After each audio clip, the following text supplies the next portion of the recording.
प्यारे बच्चों, मैं कपिल शर्मा, फिजिक्स फैकल्टी प्रज्ञा अकेडमी गंगापुर सिटी। मैंने आपको लास्ट टर्न पे एक होमवर्क के लिए क्वेश्चन दिया था। क्या था वो क्वेश्चन? वो क्वेश्चन था सिस्टम इक्विलिब्रियम पे, and that question was if this charge is Q and this one is 4q, और शायद ये माइनस का था। हाँ, और दोनों के बीच का जो डिस्टेंस था वो था 10 मीटर्स। और मैंने बोला था कि what should be the sign, magnitude and position of the third charge, then the entire system remains in equilibrium. So the question was based on the system equilibrium, and हमें उसमें थर्ड चार्ज का sign, magnitude और position identify करना था।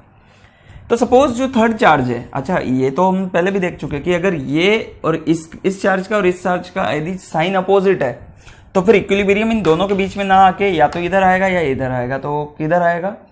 छोटे वाले charge के पास। इसका मतलब जो x मानेंगे ना, ऑब्वियसली जो थर्ड चार्ज है वो इधर होना चाहिए। क्यों? छोटे वाले चार्ज के क्या होना चाहिए? पास, और हेवियर चार्ज से क्या होना चाहिए? दूर। तो यहाँ पे थर्ड चार्ज को हमने रख दिया, और यहां से डिस्टेंस कितनी मान ली? x। ठीक है, x डिस्टेंस। अब सबसे पहले अपन को x कैलकुलेट करना है। x कैलकुलेट करना है, इसका मतलब क्या? सुनो ध्यान से। तो x, अब पहले इसका इक्विलिब्रियम देख लेते हैं। तो पहले इसका इक्विलिब्रियम देखोगे, अब इसका इक्विलिब्रियम देखोगे तो इसके साइन से तो कोई इफेक्ट पड़ेगा नहीं। तो सपोज ये इसको क्या करेगा? इधर अट्रैक्ट, और ये इसको क्या करेगा? इधर रिपेल। डायरेक्शन ऑपोजिट हो गई फोर्सेस की। मैग्नीट्यूड को इक्वल कर दो, तो k q upon x square equal to k q into 4q divide by 10 plus x का होल स्क्वायर। तो ये तो कैंसिल आउट हो जाएगा। तो 1 upon x square equal to 4 upon 10 plus का होल स्क्वायर, दोनों तरफ का रूट ले लें तो इधर बचेगा 1 by x equal to 2 upon 10 plus x. इसको सोल्व कर लेते हैं। सोल्व करोगे तो इधर कितना आ जाएगा? 10 plus x equal to 2x। This implies x equal to 10 meters. तो इसका मतलब x इक्वल टू कितना आया? 10 मीटर्स। मतलब यहां से भी कितनी दूरी पे होना चाहिए? 10 मीटर्स पे। तो ये भी आंसर आ गया अपने पास 10 मीटर्स। तो पोजीशन तो इसकी पता चल गई, और ये इक्विलिब्रियम में भी आ गया। तो ये चार्ज इक्विलिब्रियम में आ गया, और इसकी पोजीशन कितनी होनी चाहिए? 10 मीटर्स। अब हमें सिस्टम को अगर इक्विलिब्रियम में देखना है तो इस पे भी नेट फोर्स क्या होना चाहिए? 0। इस पे तो 0 हो ही गया, इस पे भी क्या होना चाहिए? 0। अब इस पे 0 कब होगा? देखो, ये इसे क्या करेगा? अट्रैक्ट, और ये भी इसे क्या करेगा? अगर इसको प्लस मान रहे हैं, अब देखो जब इसके इक्विलिब्रियम की बात आए तो इसका प्लस या माइनस होना डिपेंड करेगा। अब मान लो ये प्लस का है तो ये भी इसे क्या करेगा? अट्रैक्ट। हाँ, तो ये डायरेक्शन ऑपोजिट हो गई फोर्सेस की। इसका मतलब ये प्लस का होना चाहिए। ये किसका होना चाहिए? प्लस का। पहली बात, ये क्यू की वैल्यू आइडेंटिफाई करने के लिए इस पर ये जो फोर्सेस हैं इनका मैग्नीट्यूड इक्वल हो जाए, तभी इस पर भी नेट फोर्स कितना हो जाएगा? 0। तो देखो ये फोर्स क्या, इन दोनों के बीच का फोर्स क्या लिखोगे? ये तो किसके लिए किया था अपन ने? For the equilibrium of Q, third charge. अब जो इक्वेशन लिखेंगे उसके लिए लिखेंगे for the equilibrium of minus Q. तो माइनस क्यू का इक्विलिब्रियम, इन दोनों के बीच का फोर्स के क्यू 4q डिवाइड बाई 10 का square must be equal to इन दोनों के बीच का फोर्स। दोनों के बीच में भी अट्रैक्शन है ना, अगर इसे प्लस माना तो ये प्लस का आ गया। अब इस क्यू के, अब इसके बीच का फोर्स क्या लिखोगे? के क्यू कैपिटल क्यू अपॉन 10 का स्क्वायर। वो एक्स तो अपन निकाल ही चुके हैं, कैंसिल। ये के क्यू, तो यहां से कितना आ गया? क्यू इक्वल टू 4q, और 4q भी किसका? प्लस का।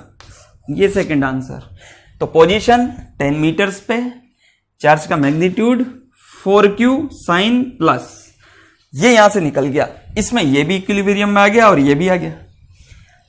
अगर दो चार्जेस इक्विलिब्रियम में है तो तीसरा ऑटोमेटिकली क्या होगा? इक्विलिब्रियम में। हमने उस दिन भी बोला था कि आपको जब भी 3 चार्जेस दिए गए हो, 2 पे इक्विलिब्रियम निकाल लिया हो तो थर्ड ऑटोमेटिकली किस में आएगा? इक्विलिब्रियम में। जब केवल बात किसकी हो रही हो? इलेक्ट्रोस्टैटिक फोर्सेस की, क्योंकि इलेक्ट्रोस्टैटिक फोर्स एक्शन रिएक्शन है। तो इन दोनों की वजह से इस पर भी नेट फोर्स कितना आ जाएगा? 0। इसका मतलब अपना आंसर आ गया। तो क्यू के बारे में sign equal to positive, magnitude 4q, position 10 meters from minus q and 20 meters from 4q। तो ये लिख दो 10 मीटर्स from minus q and 20 meters, yeah, 10 meters from minus q and 20 meters from 4q and 20 meters from 4q. तो किधर आएगा? इधर पे. ये इस सवाल का क्या हो गया? आंसर. चलो नोट करो इसे. अब अपन बात करते हैं, हमारा जो नया टॉपिक है आज का वो क्या है बेटा? आज का अपना जो टॉपिक है वो है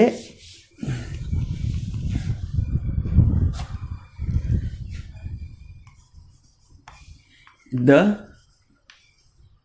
electrostatic force, static force between charges in medium.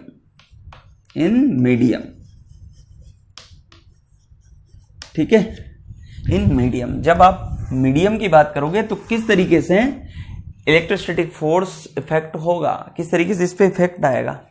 तो the electrostatic force between charges in medium. क्या इस टॉपिक को आप यहां भी बोल सकते हो, the effect of medium in electrostatic force. ध्यान से सुनो. अब तक जो अपनी स्टोरी थी about the electrostatic force, we have taken the charges q1 and another charges q2 and both the charges are placed in vacuum और एयर. अब तक जो बात की थी हमने कि ये दोनों या तो किस में थे, वैक्यूम में थे या किस में थे, एयर में. If this distance is r, then what was the electrostatic force? This electrostatic force was F equal to K Q1 Q2 upon R square, where K is 1 upon 4 pi epsilon naught, where epsilon naught is the permittivity of free space. और इसकी values के बारे में भी हम लोगों ने बात की थी, इसकी यूनिट्स वगैरह की बात हम लोग पहले भी कर चुके. इसकी वैल्यू होती है 9 इंटू 10⁻⁹. ये है परमिटिविटी ऑफ फ्री स्पेस. ये फ्री स्पेस की permittivity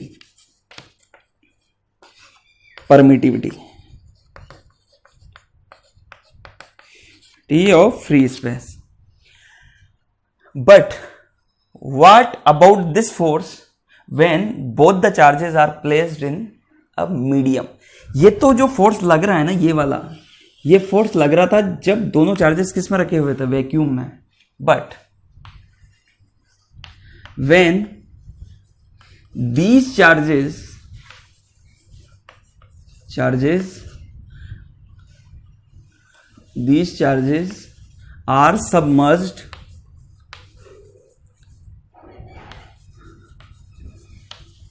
submerged in a medium,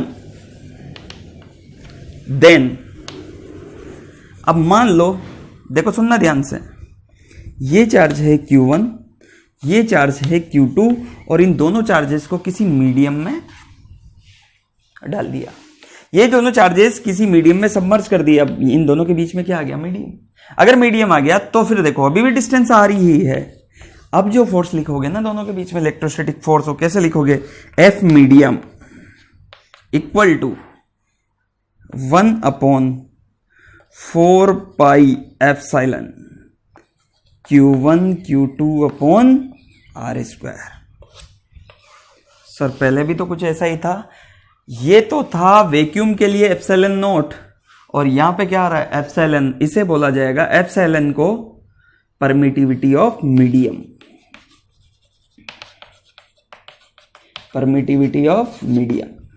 ध्यान से सुनना. Permittivity of medium. This is permittivity of free space and this is permittivity of medium. तो परमिटिविटी ऑफ मीडियम को डिनोट किया जाता है एप्सिलॉन से, और परमिटिविटी ऑफ फ्री स्पेस को डिनोट किया जाता है एप्सिलॉन नॉट से. रिमेंबर वन थिंग, जब किन्हीं दो चार्जेस को जो r डिस्टेंस पे है उनको यदि अपन किस में रख दें, किसी मीडियम में सबमर्ज कर दें, और उनके बीच का सेपरेशन अभी भी कितना है? r, then the electrostatic force acting between both the charges will be 1 upon 4 pi epsilon Q1 Q2 upon R square, where epsilon is permittivity of medium. अब देखो ध्यान से, यदि हम इसे बोले इक्वेशन नंबर 1 और इसे बोले इक्वेशन नंबर 2, ये किस में है? वैक्यूम में. यहाँ पे वैक्यूम या एयर लिख दूं मैं, वैक्यूम और एयर, और एक इसमें है m मतलब मीडियम में. अब इसे बोल देते हैं इक्वेशन नंबर 1 और इसे बोल देते हैं equation number 2. When we take the ratio of these two equations, then अगर अपन इन दोनों इक्वेशंस का क्या लें, रेशियो, तो देखो ध्यान से, from equation 1 and equation 2, from equation 1 and equation 2, F vacuum और air divide by F medium. देखो क्या होगा, वैक्यूम और एयर के, ये वी मतलब वैक्यूम और ए मतलब ऑब्लिक एयर, या तो एयर में या वैक्यूम में एक ही बात है। तो यहाँ क्या आया था 1/4 epsilon naught Q1 Q2 upon R square divide by 1/4 epsilon Q1 Q2 upon R square. देखो इस टर्म से टर्म, ये टर्म कैंसिल हो गए, 1/4 से 1/4 एप्सिलॉन कहाँ चला जाएगा, ऊपर। तो ध्यान से सुनो, F V oblique a F medium equal to epsilon upon epsilon naught, and this ratio is known as epsilon R. This ratio is known as epsilon r, where epsilon r is known as relative permittivity of medium. Relative permittivity of medium. यहां पे आपके पास तीन चीजें आई है। First, permittivity of free space और vacuum, permittivity of medium and relative permittivity of medium. Relative में epsilon r, vacuum में एप्सिलॉन नॉट, और अगर सिंपली मीडियम की परमिटिविटी की बात की जाए उसे सिंपली किससे लिखेंगे, एप्सिलॉन से। और एप्सिलॉन अपॉन एप्सिलॉन क्या है, permittivity of medium divide by permittivity of free space. This ratio is termed as epsilon R, and this epsilon R is known as relative permittivity of free space. You can define the relative permittivity of free space in this manner also. कैसे कि relative permittivity is the ratio of force between the charges when they are in vacuum and the force between those charges when they are in a medium. क्या बोला मैंने कि relative permittivity की definition क्या होगी कि रिलेटिव परमिटिविटी दो charges के बीच में उन फोर्सेस के रेशियो के बराबर होती है जब वो दोनों वैक्यूम में हो एवं वो जब किस में हो, वह दोनों किसी मीडियम में हो। मतलब it is the ratio of the electrostatic force between charges when they are in vacuum and when they are in medium, और दोनों के बीच का सेपरेशन क्या रहना चाहिए, आर। तो इस एप्सिलॉन आर के बारे में आप लोग ध्यान रखना कि it is the ratio of F vacuum upon F medium और epsilon upon epsilon naught, and this is known as relative permittivity of free space. अब देखो आप आगे और भी एक बात बताता हूं तुम्हें। देखो ये जो है ना एप्सिलॉन आर, इस एप्सिलॉन आर को रिलेटिव परमिटिविटी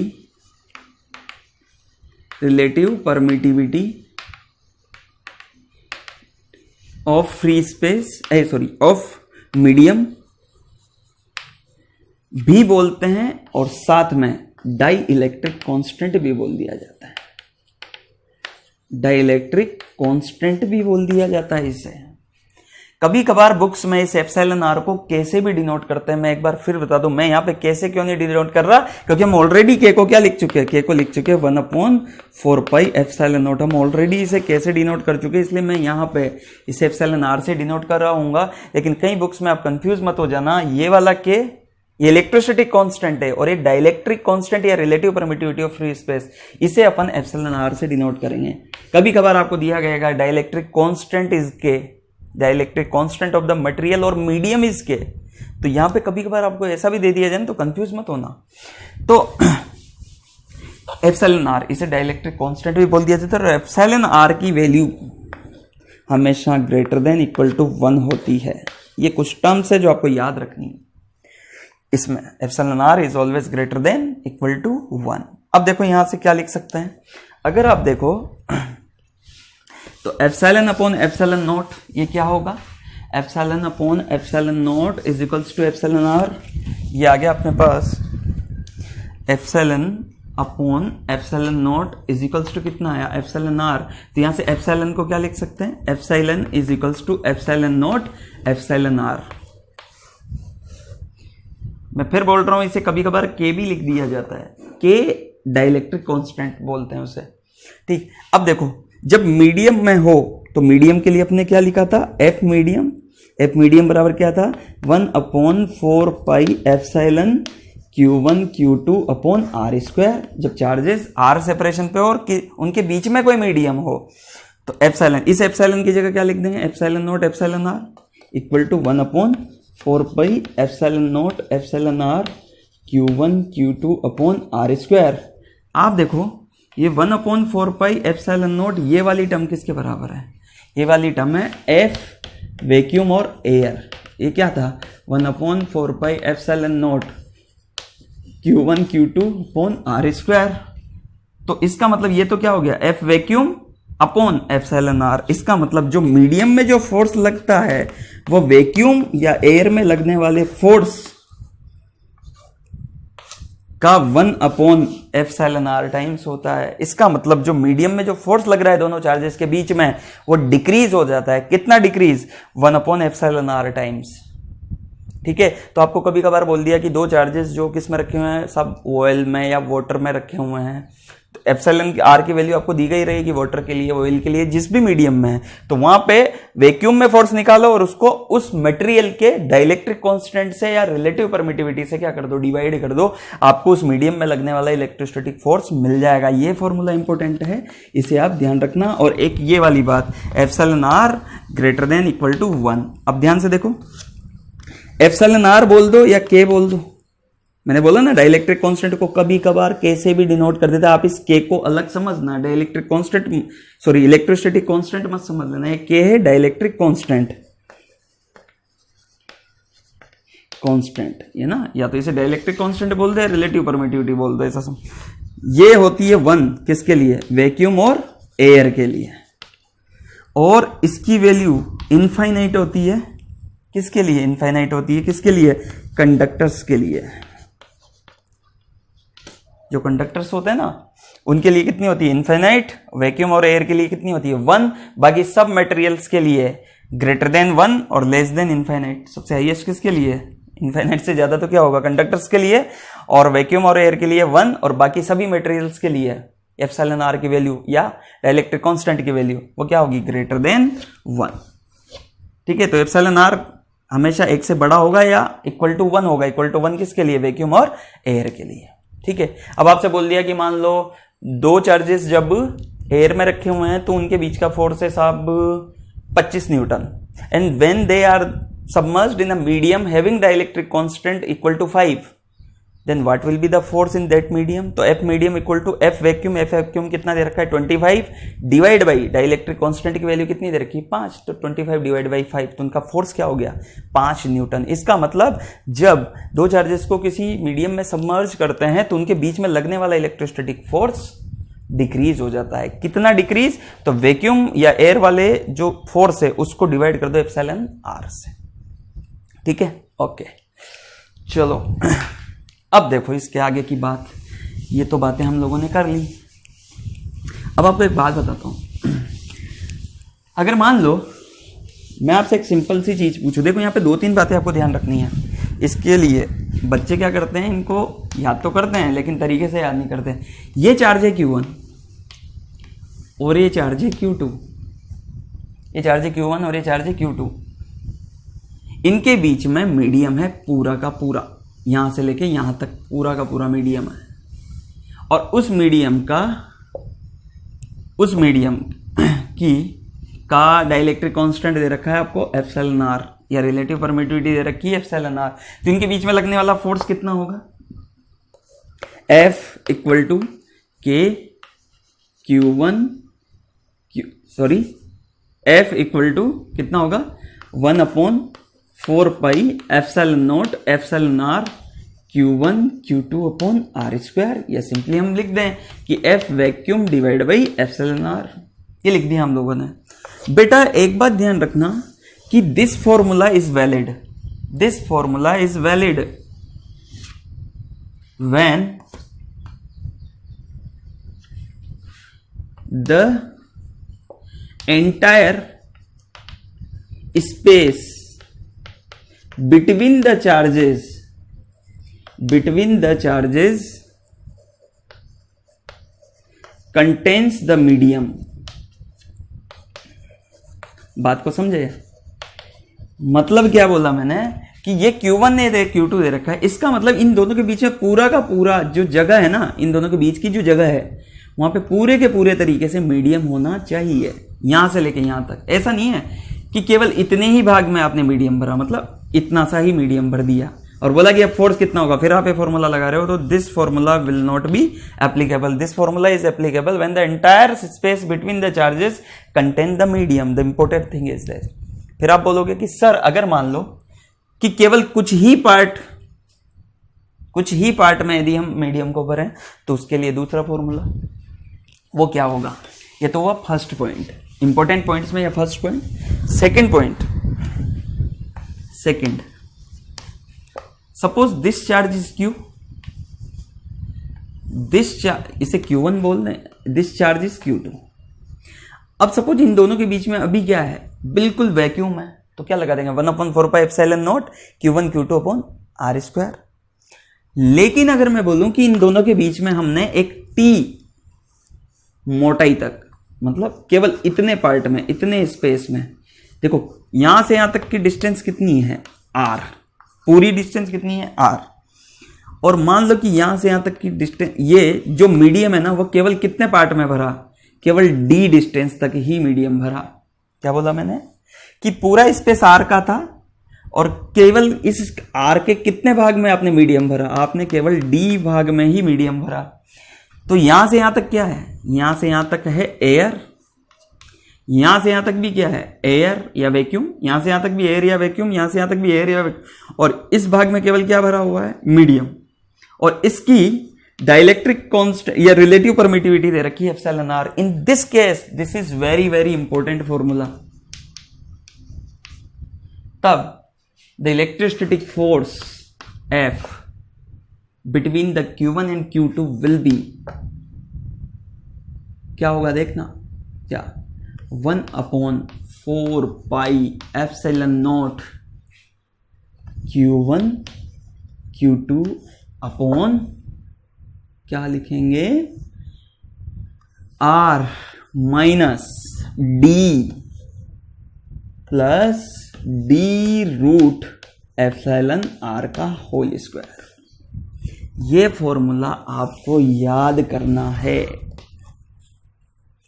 ये केस कब है, सेकंड इंपॉर्टेंट, पहला वाला जब पूरे भाग में भर दिया था तो वो फॉर्मूला, और जब second point when the portion, a small portion of the total space is filled with the medium, when a portion of the space is filled with medium, इस केस में आप क्या फॉर्मूला अप्लाई करोगे, इस case का formula ये का ये। अब देखो ये फॉर्मूला कैसे, अभी हमने बोला कि εr की वैल्यू 1 किसके लिए होती है, एयर के लिए, तो यहां पे εr की वैल्यू 1 रख के देख लेते हैं क्या फॉर्मूला फिट बैठ रहा है। यदि हम इसमें εr इक्वल टू 1 रख दें तो इसका मतलब इस जगह पे भी एयर आ गई। भाई εr 1 किसके लिए होता है, एयर के लिए, तो मतलब इस जगह तो एयर थी, इस जगह पे एयर थी, केवल डी भाग में मीडियम दे रखा है। लेकिन अगर आपसे बोल दिया जाए कि यदि इस भाग में भी एयर भर दे तब भी ये फॉर्मूला क्या होना चाहिए, वैलिड, तो लगा के देख लेते हैं। तो ए बराबर कितना आएगा 1/4πε0 Q1 Q2 upon R minus D plus D, और εr की जगह क्या रख दोगे 1, तो यहाँ पे कितना जाएगा 1, इसका होल स्क्वायर, देखो D से D कट गया, फॉर्मूला वही आ गया ना, 1/4πε0 Q1 Q2 अपॉन R²। तो ये फॉर्मूला हर जगह पे वैलिड है। तो आपसे बोल दिया जाए कि यदि स्मॉल पोर्शन भर दिया जाए तब भी ये फॉर्मूला वैलिड है। आपसे बोल दिया जाए कि दोनों के बीच में कंडक्टर भर दिया जाए, मतलब केवल यहाँ पे एक कंडक्टिंग शीट रख दी जाए या कोई कंडक्टिंग मटेरियल रख दिया जाए, तो बताओ फोर्स कितना लगेगा।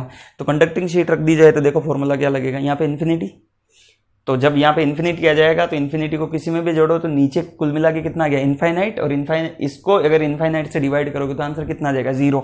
इसका मतलब अगर मान लो ये चार्ज है Q1 और ये चार्ज है Q2 और इनके बीच में कोई कंडक्टर भर दिया जाए तो इन दोनों के बीच का जो इलेक्ट्रोस्टैटिक फोर्स है वो कितना हो जाएगा 0। क्यों? क्योंकि इसके लिए कंडक्टर के लिए एप्सिलॉन आर कंडक्टर के लिए कितना होता है इनफाइनाइट, तो यहाँ पे इनफाइनाइट से डिवाइड करोगे तो कितना आ जाएगा 0। आई बात समझ में? ध्यान से समझना है इनको। तो ये फॉर्मूला कब है? जब आपको कोई पोर्शन इन दोनों के बीच के गैप में कोई शीट विड्थ रख दी जाए, कितनी विड्थ की, डी विड्थ की, और अगर पूरा भर दिया जाए तो पूरा भर दिया जाए तो कौन सा फॉर्मूला? वही वाला 1/4 pi epsilon naught 1/4 pi epsilon naught epsilon R Q1 Q2 upon R square. और अगर कोई पोर्शन भरा जाए तो पोर्शन भरा जाए तो फिर क्या लगाओगे? ये वाला। ठीक है ना। एक और बात, थर्ड पॉइंट, ये भी काफी इंपॉर्टेंट पॉइंट है।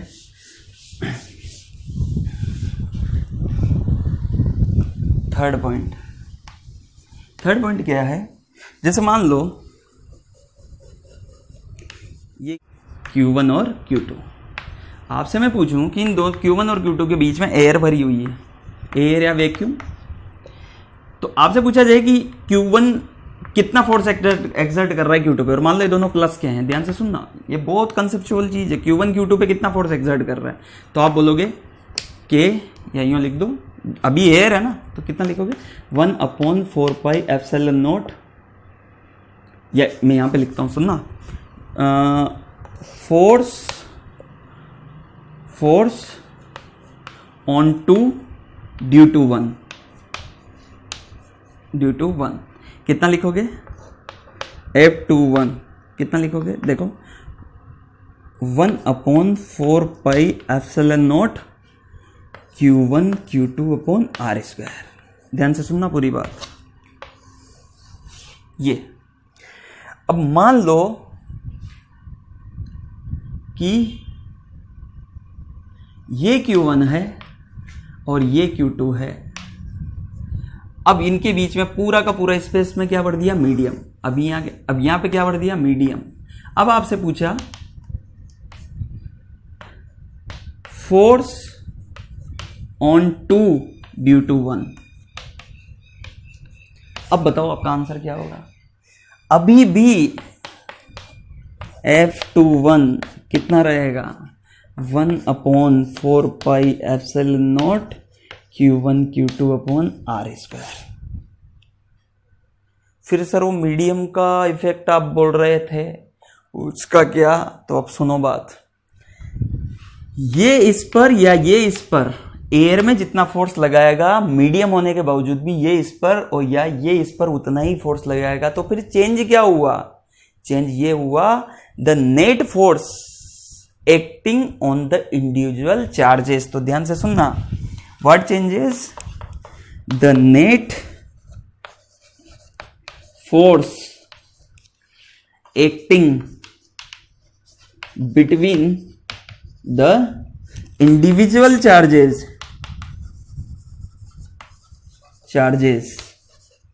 चेंजेस। और बेसिकली जो नेट फोर्स है ना वो चेंज होता है, और वो नेट फोर्स है वो कैसे लिखा जाता है? वो नेट फोर्स F नेट वो कैसे लिखा जाता है? वो लिखा जाता है 1/4 पाई एप्सिलॉन, मीडियम आ गया ना एप्सिलॉन, यही से एप्सिलॉन को क्या लिख सकते हैं? Epsilon naught epsilon R Q1 Q2 upon R square. ये नेट फोर्स। तो आपसे जनरली पूछा तो यही जाएगा ये कि अगर कोई मीडियम रख दिया जाए दोनों के बीच में तो बताओ फोर्स कितना लग रहा है, तो फोर्स तो आप इतना ही बताओगे। लेकिन अगर ये पूछा जाए कि Q2 Q1 पे कितना फोर्स लगा रहा है, तो Q2 Q1 पे जो फोर्स लगाया था ना वो चेंज नहीं होता। तो क्या मेजर पॉइंट आपको याद रखना है? The force exerted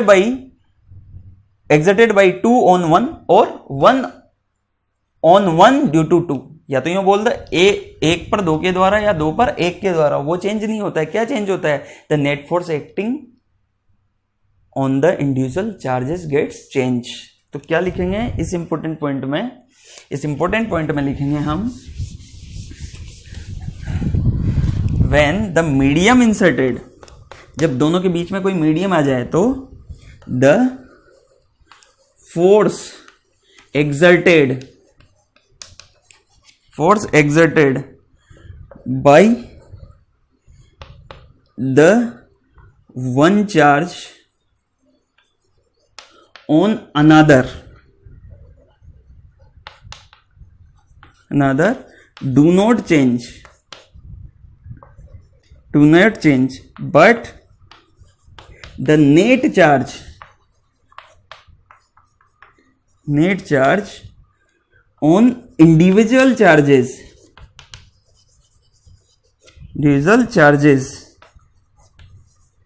changes। तो आप जो लिखते हो ना एफ मीडियम, वो एफ मीडियम जो लिख रहे हो वो नेट फोर्स है या फोर्स ड्यू टू 2 on 1 है, तो वो है नेट फोर्स। वो क्या है? Net force.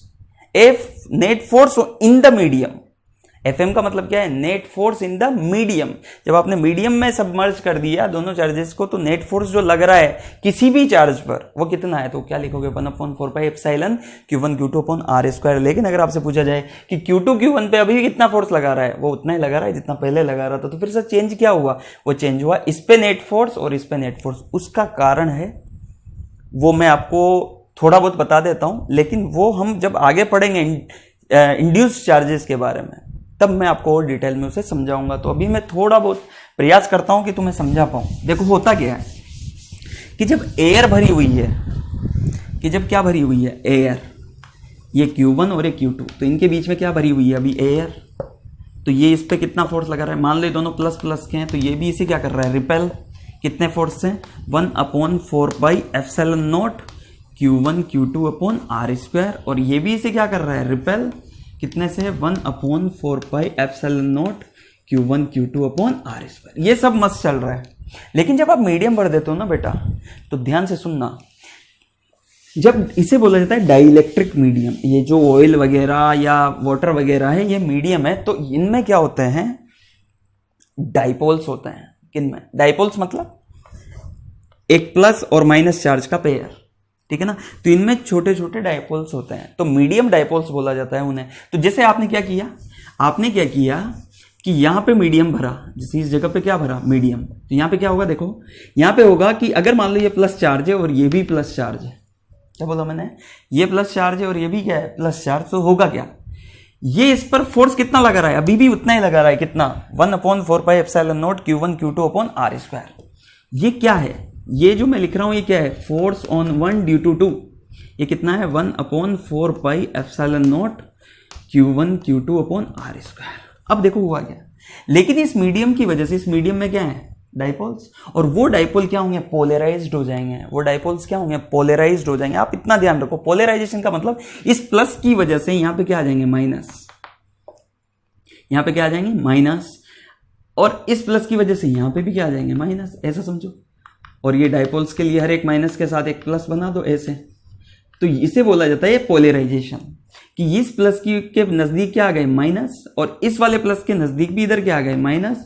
तो मतलब जो डाइपोल्स है ना, ये पोलराइज्ड हो गए, ये माइनस प्लस ऐसे हो गए।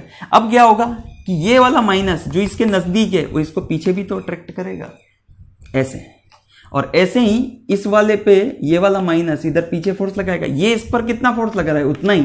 कितना? 1/4πε0 Q1 Q2/r²। फिर ये कौन सा फोर्स है जो पीछे लग रहा है? Force due to medium. ध्यान से सुनना। और ये भी कौन सा है? Force due to medium. तो बेसिकली अब इस पे नेट फोर्स कितना हो गया? देखो नेट फोर्स कितना हो गया? This minus this.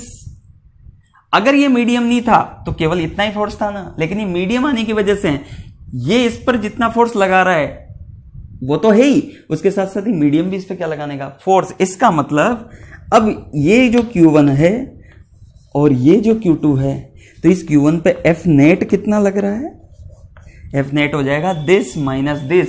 और दिस माइनस दिस करके जो आता है ना, उसे क्या बोलते हैं? वो आता है 1/4πε Q1 Q2 upon R square. और एप्सिलॉन की जगह क्या रख देंगे, इस एप्सिलॉन की जगह रख देंगे 1/4 pi epsilon naught epsilon R Q1 Q2 upon R square. The thing is that, केवल आपको क्या याद रखना है कि सर क्या हुआ कि जब एयर थी तो ये इस पे जितना फोर्स लगा रहा था उतना ही ये इस पे लगा रहा था। अब जब मीडियम बढ़ दिया तो ये इस पे कितना लगा रहा है, उतना ही जितना ये एयर में लगा रहा था।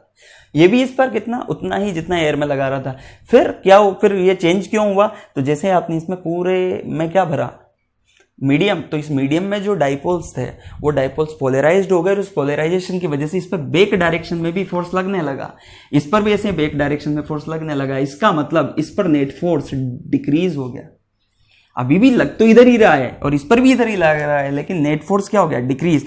तो ये ऐसे और ये ऐसे, तो ये जो आप लिखते हो ना, ये एफ नेट लिखते हो। तो कभी कभार सवाल ऐसे भी आ जाता है कि Q1 Q2 पर, क्या Q1 का फोर्स Q2 पर जो लग रहा है एयर में, वही मीडियम में रखने के बाद भी लग रहा है? हाँ। तो फिर जो अपन ये लिखते हैं, ये क्या लिखते हैं, ये लिखते हैं सर हम net force on individual charge. तो what changes the net force on the individual charges and what does not change, the force exerted by 1 on 2 or say the force exerted by 2 on 1, ये change नहीं होगा, net force change होगा। और ये change क्यों हुआ, net force क्यों change हुआ, नेट फोर्स इसलिए चेंज हुआ क्योंकि मीडियम के जो डाइपोल्स हैं वो पोलराइज्ड हो गए। इन पॉइंट्स को आप ध्यान रखना। क्लियर बात? Thank you.